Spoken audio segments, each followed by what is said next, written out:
कराची के डिफेंस थाने में मुबैना तौर पुलिस के तशद्दुद में शहबाज ख़ासकेली जो कानून जो शागिर्द है वो सख्त ज़ख्मी थो है।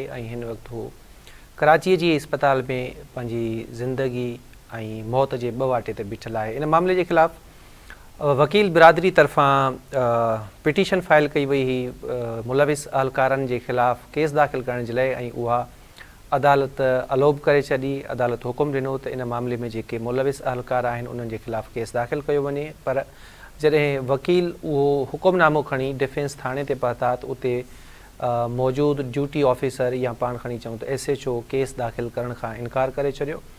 जंहिंखां पोइ पुलिस थाने जो घेराव किया वियो ऐं बाद में पाण ॾिठोसीं त इहो मामलो वञी रोडनि ते पहुतो ऐं गुज़िरियल राति लॻभॻि 3 वॻे ताईं वकीलनि तरफ़ां डिफेंस मोड़ ते धरणो हयो वियो, जंहिंजे नतीजे में ट्रैफ़िक मुअतिल थी वई ऐं हाणे इहो फ़ैसिलो कयो वियो त अदालती अहाते में पुलिस जी जेका दाख़िला आहे उन ते पाबंदी हूंदी। को बि पुलिस वारो अदालती अहाते में दाख़िल न थी सघंदो। इहो रुगो कराची न पर हैदराबाद के अदालतुनि लाइ बि फ़ैसिलो कयो वियो। इन मामले ते पाण ॻाल्हि ॿोल कंदासीं। असांखे वीडियो लिंक ते जॉइन किया है इमरान अज़ीज़ साहब, पाण जॉइंट सेक्रेटरी हैं कराची बार एसोसिएशन जा।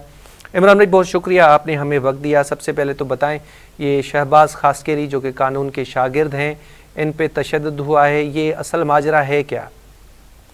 जी इरफान महबूब भाई, आपका बहुत शुक्रिया कि आपने ऑनलाइन लिया। बुनियादी तौर पर मामला ये था, जो ये वाकया है वो है 23 अप्रैल का। 23 अप्रैल को हमारे कुछ कानून के तालिब इल्म और कुछ वकला थाना डिफेंस गए। कुछ ऑफिशियल काम था, किसी FIR के बारे में मालूमात करनी थी। उसके बाद हुआ ये कि इनका जो जायज़ मुतालबा था उसको मानने से इनकार किया। वहाँ पे जो SHO मौजूद था इसरार अबड़ो, और उसने अपने पुलिस ऑफिसर्स को हुक्म दिया कि इन वकला को और इन लॉ स्टूडेंट्स को यहाँ से बाहर निकाला जाए। उसके बाद हमारे जो वकला दोस्त थे वहाँ पे और इसके अलावा कुछ लॉ स्टूडेंट भी मौजूद थे, उनके ऊपर ज़दोकोब शुरू कर दिया गया। उनको मारा पीटा गया और उनको पिस्टल के बट से, इसके अलावा क्लैशनकोफ के बट से उनके ऊपर हमला कर दिया गया। इस दौरान हुआ ये कि हमारा एक दोस्त TMUC का शागिर्द है वो, और उसका नाम है शहबाज ख़ासकेली, जबकि उसके वालिद साहब भी वकील है और उसका एक कज़न भी वकील है। उसके ऊपर इस तरह से क्लैशनकोफ के बट मारे गए उसके यहाँ पे स्कल के ऊपर कि उसका जो है वो बाकायदा जो है थोड़ा सा मगज़ का हिस्सा भी बाहर आ गया। लेकिन अफसोस इस बात पे होता है, और मैं समझता हूँ कि इनकी तरबियत की भी ज़रूरत है। और इस तरह का इन्होंने एक जाहिलाना फेल किया, जिसके बाद जो भी मामलात हो गए थे कम से कम उसको इलाज के लिए उनको JPMC में या जो भी अस्पताल करीब था वहाँ दाखिल करना चाहिए था। लेकिन इन्होंने किया ये कि एक छिपा की एम्बुलेंस के हवाले कर दिया गया हमारे उस लॉ के तालिब इल्म शहबाज ख़ासकेली को, जो बेचारा JPMC के बाहर पड़ा रहा तकरीबन 22 घंटे तक। उसके घर वाले उसको ढूंढते रहे, हम वकला ढूंढते रहे, और 22 घंटे के बाद जब वो बाजियाब हुआ वहाँ से तो बिल्कुल मौत और ज़िंदगी की आखिरी वो सरहद पे था और करीबुल मर्ग था। हमने फौरी तौर पे उसको न्यूरो ट्रॉमा के अंदर JPMC में दाखिला कराया, जहाँ पर उसको ट्रीटमेंट स्टार्ट की गई, और इस वक्त जो है वो वेंटिलेटर पे है वहाँ पर न्यूरो ट्रॉमा में JPMC में, और मौत और ज़िंदगी की कशमकश में। बुनियादी तौर पे ये जो मामला हुआ इसका जो बैकग्राउंड है ये वही बैकग्राउंड है जिस तरह से हमने यानी वकला तंजीमों ने, कराची बार ने, हाई कोर्ट बार ने एक तहरीक की स्टार्टिंग की। उस तहरीक में आपने देखा किस तरह हमने 6 कैनाल्स की मुखालफत की, किस तरह हमने कॉर्पोरेट फार्मिंग की मुखालफत की, और पूरे सिंध की सतह पर एक बड़ा जो है वो धरना हुआ बबरलो बाईपास सखर में। उसी धरने को डिफ्यूज करने के लिए 23 अप्रैल को यह वाकया किया गया, और उसके अलावा भी मुख्तलिफ थानों में वकला को ज़दोकोब किया गया, उनके साथ इस तरह के मामलात किए गए। खैर उसके बाद जब हमने जो है वो इसरार अबड़ों से रब्ता किया और उसके अंदर जो ड्यूटी अफसर है उसको कहा कि इसमें FIR का इंदराज किया जाए, जो भी जुल्म और ज्यादती हुई है हमारे लॉ के स्टूडेंट के साथ, तो उन्होंने साफ इनकार किया। फिर हमने कानूनी रास्ता अख्तियार किया, जिसमें हमने जो है वो बाकायदा 4 नंबर ADJ जो सेंट्रल जेल में है उनसे हमने 22 से 22B की एप्लीकेशन अलाउ कराई। और जब हम थाना डिफेंस पहुंचे तो ड्यूटी अफसर वहाँ पे तो मौजूद नहीं था, वो भी गायब था, SHO इसरार अबड़ो भी गायब था, लेकिन वहाँ कोई एडिशनल SHO सुलेमान मौजूद था। جس نے بالکل بھی جو ہے وہ ہماری اس جو 22 سے 22 کے آرڈر کو ماننے سے انکار کر دیا. پھر اس کے بعد ایس ایس پی ساؤتھ وہاں پر آ گئے اور ایس پی ساؤتھ آ گیا, اس کے علاوہ جو علاقے کا ڈی ایس پی تھا وہ بھی آ گیا, لیکن ان تمام لوگوں نے لیم ایکسکیوزیں شروع کر دیا اور 22 سے 22 کے جو آرڈر ہے اس کو ماننے سے انکار کرتے ہوئے کہا کہ جب تک کورٹ مہرر یا کوئی کورٹ کا بندہ لے کے تھانے میں نہیں آئے گا ہم اس آرڈر کو نہیں oblige کریں گے. اس کے بعد آپ نے خود بتایا کہ جس طرح سے وکلا نے ایک احتجاج شروع کیا, کل رات 3 بجے تک جو ہے ڈیفنس موڈ پہ جو احتجاج رہا.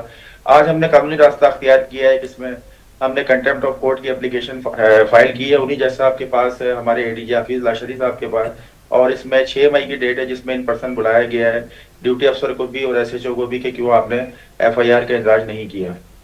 اچھا سر, ایک تاثر یہ بھی مل رہا ہے, بلکہ میں کہوں گا کہ اسی معاملے پہ یہ بات بھی کہی جا رہی ہے کہ یہ جو شہباز خاسکیلی صاحب ہیں, لا اسٹوڈنٹ ہیں, ان کو پولیس نے روکا تھا, ان کے ساتھ کچھ اور لڑکے بھی تھے اور انہوں نے بدتمیزی کی. ان کو جب تھانے لے جایا گیا تو وہاں پہ کچھ اور وکیل صاحبان بھی آ گئے اور کچھ اسٹوڈنٹس بھی آ گئے جنہوں نے پھر مار دھاڑ شروع کر دی اور اس طرح کی شاید کوئی ایف آئی آر بھی داخل ہوئی ہے. آپ اس بارے میں کیا کہیں گے؟ دیکھیں بات یہ ہے کہ سب سے پہلے میں آپ کو بتاؤں, اسی دھرنے کے میں ذکر دوبارہ کروں گا. اس دھرنے کو ڈیفیوز کرنے کے لیے وہاں پہ جو ہماری کراچی بار کی اور تمام بارز کی اعلیٰ قیادت موجود تھی, ان کے کنسنٹریشن کو ڈائیورٹ کرنے کے لیے کراچی بھر کے اندر ایک مومن آباد تھانے میں 780 کی ایف آئی آر کی گئی, جس میں مجھے بھی انہوں نے نامزد کیا. ایک ایف آئی آر کا اندراج انہوں نے تھانہ اسٹیل ٹاؤن میں کیا ہمارے دوست ذیشان اجمل کے اوپر. انہوں نے 780 کی ایف آئی آر کر دی, جبکہ اس کو مارا بھی گیا, اس کے وہاں پہ سر بھی پھاڑ دیا گیا, اس کا ہاتھ بھی توڑ دیا گیا. ملیر بار کا ہمارا ممبر ہے. اسی طرح کا ایک اور واقعہ انہوں نے تھانہ ڈیفینس کے اندر بھی کیا. ایک واقعہ بن قاسم ٹاؤن میں بھی ہوا.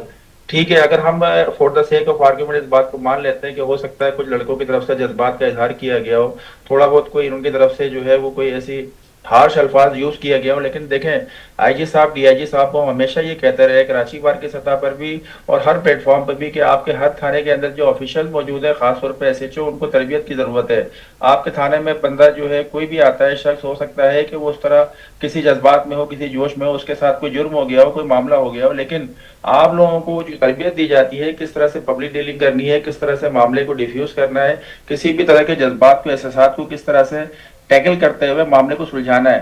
لیکن ہم نے ہر سطح پہ یہی کوشش کی اور ابھی بھی ہم یہی کہتے ہیں کہ آئی جی صاحب غلام نبی میمن صاحب, ہمارے ایڈیشنل آئی جی جو اوڈو صاحب ہیں, ان کو چاہیے کہ اپنا جو بھی تھانے کے ایس ایچ اوز ہے, خاص طور پہ پولیس آفیشل, ڈیوٹی افسر وغیرہ, ان کی تربیت کریں کہ اگر جذبات یا احساسات میں نوجوان کوئی بھی آتا ہے تو اس کے ساتھ معاملے کو افہام و تفہیم سے حل کیا جائے. اچھا, اب یہ جو کشیدگی ہو گئی ہے وکلا اور پولیس کے درمیان, 3-4 انسیڈنٹ ہے جو آپ نے گنوائے, اب یہ کشیدگی کیسے ختم ہوگی؟ جی بہت اچھا سوال کیا. آج ہماری کراچی بار کی سطح پہ آئی جی صاحب سے رابطہ ہوا ہے.